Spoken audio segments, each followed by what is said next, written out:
Louis और मुई बहुत खुश थे क्योंकि यात्रा का समय आ रहा था और मार्च का महीना था। जंगल के पंछी यात्रा के लिए हर साल निकलते थे।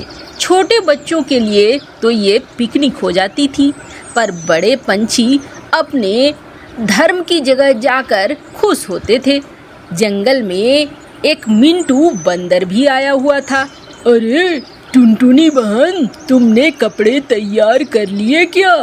नहीं भैया, अभी नहीं तैयार किए हैं। अभी तो यात्रा में 7 दिन है। मैं तैयार कर लूंगी। अरे कब करेगी तू? हाँ सुना है आज बारिश होगी, और कितने दिनों तक चलेगी बारिश वो भी पता नहीं है। पहले ही कपड़े व्यवस्था करनी चाहिए थी ना। अरे मौसी, तुम बेकार में परेशान होती हो। मेरे पास पुराने कपड़े भी हैं। नहीं होगा तो उन्हीं कपड़ों से मैं यात्रा कर लूंगी। 2 दिन तक जंगल में बारिश होती है और उसके बाद बारिश बंद हो जाती है। कुन्नू कबूतर टुनटुनी चिड़िया के घर आता है। अरे ओ टुनटुनी, यात्रा के लिए नहीं चलना है क्या? चलो सारे पंछियों से बातें करते हैं। हमें इस बार बड़ी बस लेनी होगी, उस बस से ही हम जा पाएंगे। सारे पंछी एक जगह जमा होते हैं। देखो, इस बार हमें बड़े बस की जरूरत होगी। हम पंछी ज्यादा हैं और बच्चे भी हैं साथ में, तो ऐसे में खाने पीने के सामान के साथ साथ हमारे पास बहुत सारा सामान हो जाएगा। और ये यात्रा कम से कम 7 दिनों की है, तो 7 दिनों के हिसाब से कई सारी चीजें रखनी होंगी। हमें इसीलिए बड़े बस की जरूरत होगी। अरे वो तो ठीक है, लेकिन बड़ा बस तो इस जंगल में सिर्फ एक के पास है, और वो है टीकू बत्तख, 1 नंबर का कंजूस। अरे वो कंजूस है तो क्या हुआ, हम चलेंगे, बात करेंगे, टीकू भैया जरूर दे देंगे, टुनटुनी ने कहा। फिर सारे पंछी टीकू के पास पहुंचते हैं। कालू कौवा टीकू से कहता है, अरे टीकू भैया, जरा अपना बस दोगे क्या? हम यात्रा पर जाना चाहते हैं। अच्छा, बस ना हुआ हलवा हुआ, हलवा दोगे क्या ऐसे पूछ रहे हो? बस लोगे तो किराया लगेगा, किराया।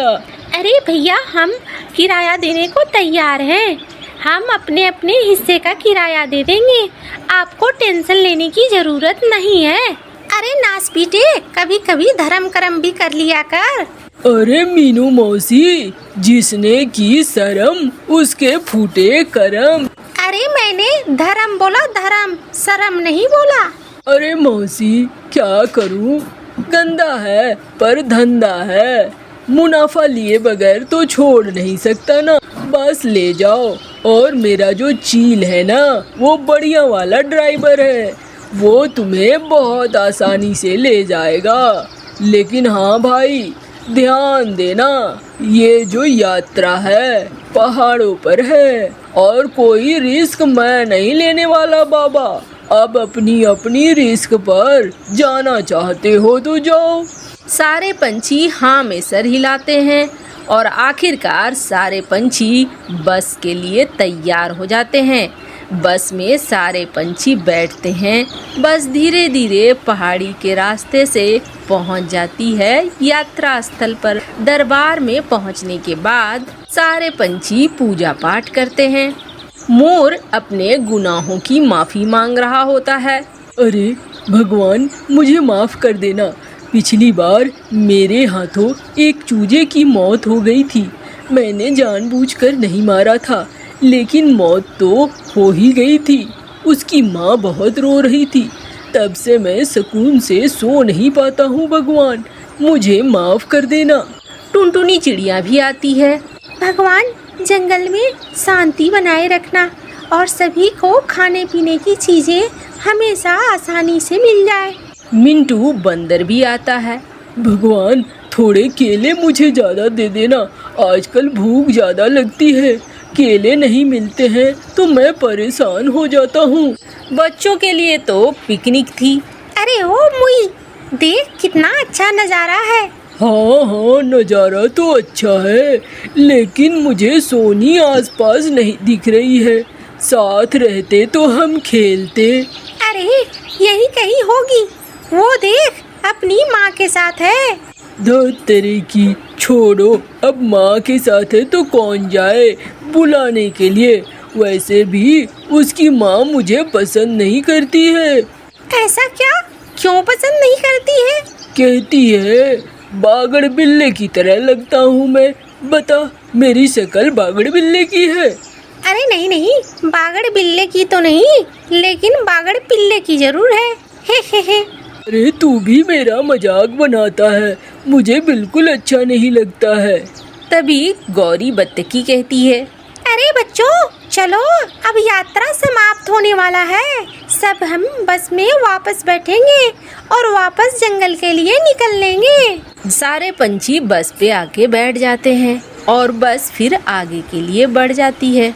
अरे हमारी यात्रा बहुत अच्छी रही, क्यों टुनटुनी बहन? गुन्नू कबूतर ने बोला। हाँ गुन्नू भैया, यात्रा तो सचमुच में अच्छी रही। कालू भैया, आपको मजा आया या नहीं? हाँ, मुझे भी मजा आया। और सबसे अच्छी बात है, मोहिनी इस यात्रा में नहीं थी, वरना चिक चिक करके तो मेरा जीना हराम कर देती। वो तो कहीं भी रहे, वो चिक चिक करना बंद नहीं करती है। अरे नास पीटे, कालू कल मुहे घर चल, मैं बताती हूँ मोहिनी को तू क्या कह रहा था उसके बारे में। फिर मोहिनी तेरी क्लास लगाएगी। अरे मीनू मौसी, शुभ शुभ बोलो। यात्रा से आई हो, कुछ तो अच्छे काम कर लिया करो, क्यों आग लगाने वाला काम करती हो? तभी अचानक से काले काले बादल घेर लेते हैं और बारिश होने लगती है। ये लो, ये बिन मौसम की बरसात शुरू हो गई।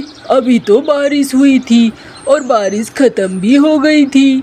अरे भैया, बारिश क्या आपसे पूछ कर आएगी। धीरे धीरे बस चलाओ चील भैया, और आराम से ले चलो। बार बार बिजली कड़क रही थी। अब मीनू मौसी ने कहना शुरू किया, अरे मुझे तो लगता है इस बस में कोई न कोई पापी बैठा हुआ है। इसी वजह से इस बस पे लगातार बिजलियां कड़क रही हैं, वरना हम आराम से घर पहुंच जाते। अरे मीनू मौसी, ये कैसी बातें कर रही हो? ऐसा कहीं होता है क्या? अरे मुझे तो ऐसा लग रहा है। मैं भी मीनू मौसी से सहमत हूँ। अच्छा, तो फिर कौन है? बताओ भी तुम, कौन तुम्हें पापी नजर आ रहा है? अरे हम सारे पंछी हैं। ये मिंटू बंदर यहाँ क्या कर रहा है? मुझे तो यही लग रहा है सबसे बड़ा पापी। इसे उतारो, नीचे उतारो। हाँ, इसे नीचे उतारो। टुनटुनी चिड़िया बीच में आ जाती है। अरे ये क्या बात हुई? तुम लोग कैसी बातें कर रहे हो? मिंटू जंगल में नया है, जंगल तक पहुंच भी नहीं पाएगा अगर यहाँ उतार दोगे तो। वैसे तो कोई भी पापी हो सकता है, किसके सर पे लिखा है? मैं भी पापी हो सकती हूँ, तुम भी पापी हो सकते हो। पंछी नाराज थे। कालू कौवा आगे बढ़ा। अरे इस टुनटुनी को भी नीचे उतार दो इस बंदर के साथ, इसे बहुत पड़ी है इस बंदर की। टुनटुनी और मिंटू को नीचे उतार दिया जाता है। अरे ऐसे मत करो, इस बारिश में हम कहाँ जाएंगे? बस आगे बढ़ जाती है, लेकिन ऊपर से बिजली बस के ऊपर गिरती है और बस जलकर खाक होने लगती है। अरे देखो, हमारे सारे दोस्त जलकर मर गए। अरे ये तो बहुत गलत हुआ, ये तो बस में आग लग गई। चलो हम कोशिश करते हैं उन्हें बचाने की। अरे टुनटुनी बहन, वो सारे मर चुके हैं, अब हमें बस जंगल जाना चाहिए। मुझे तो ऐसा लगता है हम दोनों के वजह से ही उस बस के सारे यात्री सुरक्षित थे। हमारे उतरते ही देखो उनके साथ क्या हो गया। देखो, अब इन बातों में कुछ नहीं रखा है भैया। अब हम किसी तरीके से जंगल पहुँचे। तूफान और बारिश बहुत तेज है, ऐसे में पहुँचना बड़ा मुश्किल है। किसी तरीके से मिंटू बंदर और टुनटुनी चिड़िया वापस जंगल पहुँच जाते हैं।